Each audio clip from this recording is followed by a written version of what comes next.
All right, we are already in high gear. Welcome to those that are just joining us at the NADA live stage. I am your host, Errol Bomar. We are going to keep the show rolling, so we're going to move right along and we're going to talk about powering the modern dealership. And it's going to be a fireside chat. To help us lead that chat, we have the Champ CEO, Shane Bigelow, and the car dealership guy, Yossi Levi, or Levy, excuse me. You guys ready? They're deciding who's going to come up first. Come on, rock, paper, scissors for it. Come on up, guys. Let's give them a round of applause, ladies and gentlemen. There you go. That's what I'm talking about. Stage is yours, guys. Enjoy. Thank you. Amazing. Hey, it's great to be here, everyone. I have here, I'm Yossi Levy, car dealership guy. I have Shane Bigelow from Champ Titles. Shane, first of all, congrats. You just raised a big swath of money. Yeah. $55 million for Champ Titles, which we'll talk all about it and what it means for the industry. Just let's start with that. Like, how was that raised? What was that like for you? Well, as we get bigger, it gets a bit easier. More people trying to find us than us trying to find them. But certainly it's a function of our team doing such a great job with expanding our footprint. We sell to states, right? We try to replace the really difficult systems that dealers have used for years with more modern systems that really help their operations. Yeah. So we'll talk more about what you actually do and what problem you're solving. I want to talk about some of the juicy stuff first. So you co-founded this company with Bernie Marino, is that right? That's correct, yeah. All right, so just tell us about that. Like, as a former dealer, I'm curious, what was one co-founding the company with him? Like, how did that come to be? Tell us a little bit about that story. I moved to Cleveland 12 years ago as a function of a job I had on Wall Street. And Bernie was my first friend. I didn't own cars. I came from New York City. I had to buy a couple of cars, and I apparently over-negotiated because they said, well, we've got to call the owner to get this better price. And I figured that was complete baloney, that they were in the back, the cord was dangling, it wasn't connected to anything.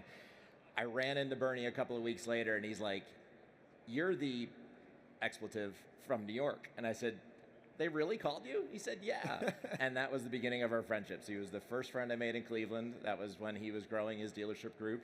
And fast forward a few years later, I decided to leave Wall Street at the same time that he was deciding to sell his dealerships. And we thought we'd do something together. Okay, and how did it work when, I know he divested a lot of interest when he went into government. Yeah. So what was that like? Did he call you one day, hey, I'm selling my stake? Like, what happened? Well, we co-founded the company. He was chairman, I was CEO, and we both shared the co-founder title. And he and I are both always invested in politics. Government is who we sell to. It's always been our mission to drive value back to the stakeholders of government, who are dealers, lenders, others.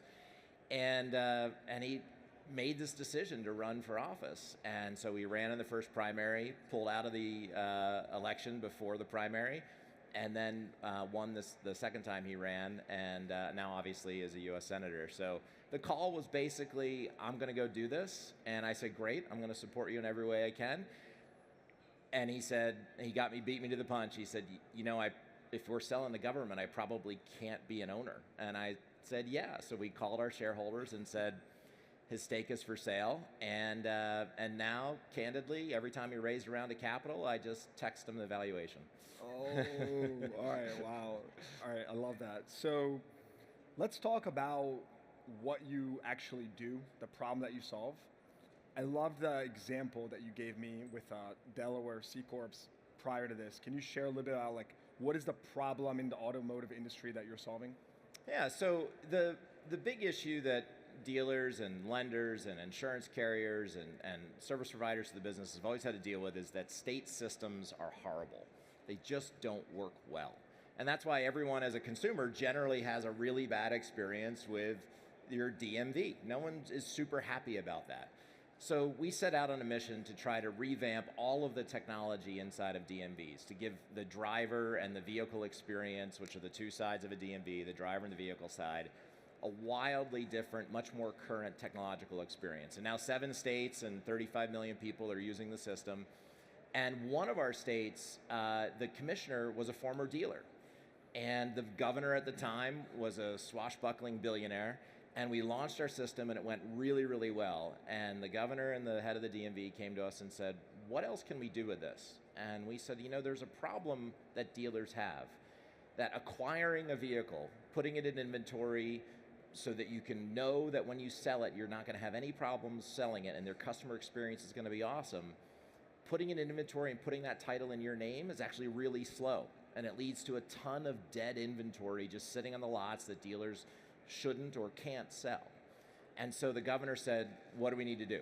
We said, well, change your laws, change your rules, staff up, give us the clearance to be able to go and do this. And they did all of that. And so the Delaware piece is, if many of you probably have companies and you've incorporated them, and many of you might have picked Delaware to incorporate it. Most of you that did that probably haven't been to Delaware. The last time I was in Delaware, I was a kid going to the shore. Well, I still incorporated Champ in Delaware. And the logic is the state made it that much easier that I wanted to do that incorporation in that state. Well, West Virginia, when we launched our system, they said, we're going to do this. We're going to go after the titling business because we understand dealers, we understand lenders, we understand insurance carriers, and we're going to make it easier for all of them to get titles in their name. So you're basically using West Virginia as the wedge to bring this solution to the entire country. Yeah, I always say, nobody here is actually our customer. The customer for us is the government, but everybody here is an end user. Is an end user. And so we are here to evangelize and talk about why West Virginia is, what they've done is such a huge shift for the industry and making operational efficiency a reality for dealers. Yeah, I love to think like, if I'm a dealer, I'm saying, what's in it for me, right? So you mentioned I'm an end user. So what are the implications of titles going digital? What does that actually mean for me as a dealer in my dealership? Am I turning my inventory faster? Like, what actually happens? Yeah, so there's a few things. If I start at the edge of the box, what we observe, because we can see all the transactions, are that many dealers are using the system to be able to acquire vehicles that aren't in their immediate geography.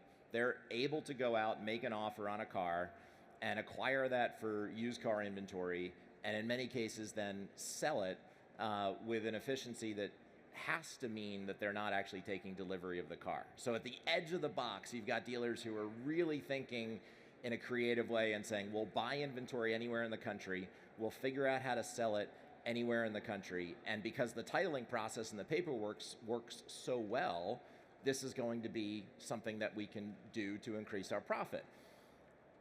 At a more like sort of less evolved place, what you see is dealers are saying, I no longer have dead inventory. I'm going to buy this car, I'm going to get it from this customer, I'm going to immediately put it in my name, and I know I have a clean title that I can go out and sell anywhere, and I will never have an issue. I'll never have a customer service issue. I'll never have a problem. And that means for them, they're turning that inventory considerably faster. And you see it not only at dealerships, you see it at lenders, you see it with insurance carriers. They're turning the inventory a lot faster. Mm-hmm. It feels like one of those generational moments that can happen for the car business, right? When, like, why isn't this online already? Everything's online. So it just makes sense that this would be, but of course government is slow and change takes time. So when are we going to see this really just proliferate across the country? At what point is this just dominant across, every state, every dealer? What's your time frame for that? Well, when I started the company, like most people do, I called my mother and I said, I'm leaving this Wall Street job that, candidly paid me too much money to do something that was far too easy. And I said, I'm going to go do this. And she said, that's great, Shane. I'm pretty sure titles are already digital. And I'm like, Mom, that is absolutely not the case. She had an opinion on that. No, she had an opinion, yeah. She wasn't right, but she had an opinion. And so what our view is that the avalanche of change at the state level had to get started by the stakeholders, by dealers, lenders, insurance carriers, service providers, saying, we expect more for our tax dollars. We don't want the state to just be the blocker to us doing business anymore. We expect more. And so government historically always built their own DMV technologies. They did it internally for 50 years. And now they've realized that the pressure from the dealer community is they're hearing it and they're responding by saying we're going to revamp and rebuild these systems. So I think the avalanche has started now. I think that's why our funding round went so well, because this is the biggest year that we've ever seen with states changing over from their old antiquated technology that they built and going to new technology that a vendor like us will build. You mentioned your funding round again. How are you deploying that capital? Like when I heard 55 million software company, I was like, okay, that's a big check. So what's the plan? Like what's the use of proceeds? Well, very carefully is how we're deploying it. I do think that one of the problems with raising that much money is it puts a bigger target on you. But candidly, what we're doing is investing in the technology inside of the states that hire us so that we're making the experience better. Now, this is somewhat controversial, but I will tell this to DMVs, and they don't necessarily like it, and I'll say, I'm not actually building this technology for you. We're not building it for your clerks. We're not building it for your internal users. We're actually building it for your stakeholders. And the largest stakeholder of DMV technology are dealers. And everyone forgets that. Everyone thinks like, oh, it's the consumer, because we all have, like, again, sort of bad experiences in a lot of DMVs. But the reality is the biggest power user of DMV technology are dealers. And because Bernie was a dealer and I had a startup that was in an adjacent space and understood it for years, we built this with dealers in mind. How do we actually make a dealership more efficient by fixing a government process? Yeah, it feels like one of those things that you're like, this needed to happen earlier, and someone's finally making it happen. Okay, so tell me about the tangential benefits. I love these examples of. I think it's someone here probably knows better than me, but wasn't like Ozempic first like a diabetes drug or something? And I love when like something is discovered, an invention that actually ends up benefiting in other ways users. So in your case, you mentioned we launched this like super quick, fast titling, and then we discovered, wow, dealers can actually source cars nationally in a lot more efficient and effective way. And so what other tangential benefits have you discovered, or as you've been building Champ? The biggest thing that we see are the creative uses of the technology. So by allowing DMVs to have a much more technologically efficient solution that dealers can access, what we've observed is that dealers are now figuring out how to acquire inventory in ways that we never thought would be possible. We're watching a single rooftop in Iowa buy vehicles in Maine and sell them in Florida. And so they've expanded. Now, they're not getting the service revenue from that car, obviously. It's never making its way to the shop in Iowa. But they're making margin on that sale, and that's incremental with no overhead expense. It's basically an online transaction. We're watching as dealers are buying inventory, not just in the 2 or 5 or 10 mile radius around the physical stores, but expanding it within their states to 50 or 100 miles, because they have a lot more comfort that the asset they're buying is actually one that they will have no problem reselling because they're getting the titling right. So what happens then, you look at some of our shareholders. One of our shareholders is a large lender that does floor planning.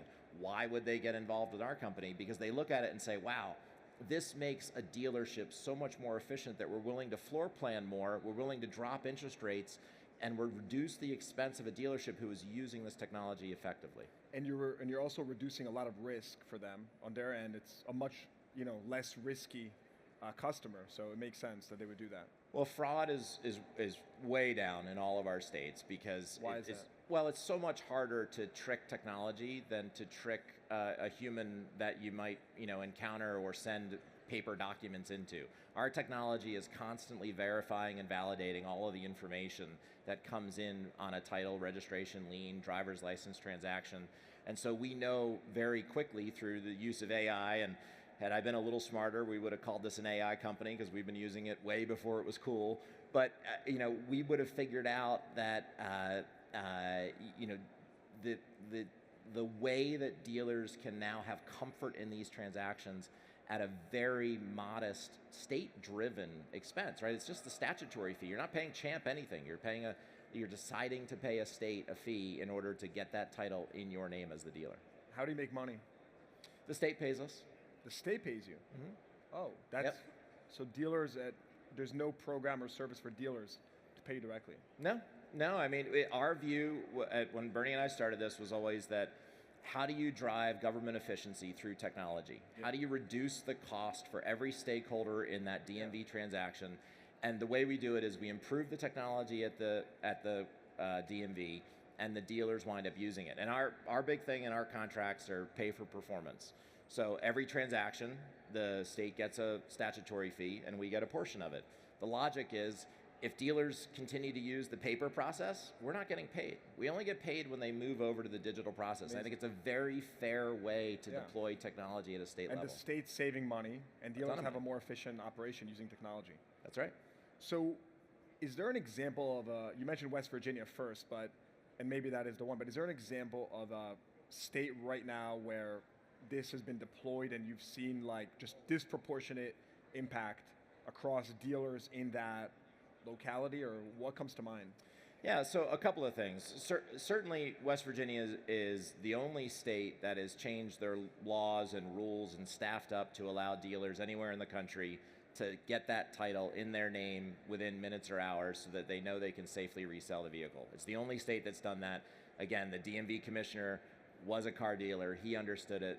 The governor at the time and the governor now are both very supportive of the dealer community. What we observe in other states that haven't done that but still are using our technology, every state that deploys our lien technology, their lending rates are lower. My first startup was actually in the bank software business, and my first backers were car dealers. And so we looked at how to make automotive finance for consumers much more efficient. And that's always been a core thesis of ours, is that if we deploy this technology correctly, lending costs should go down.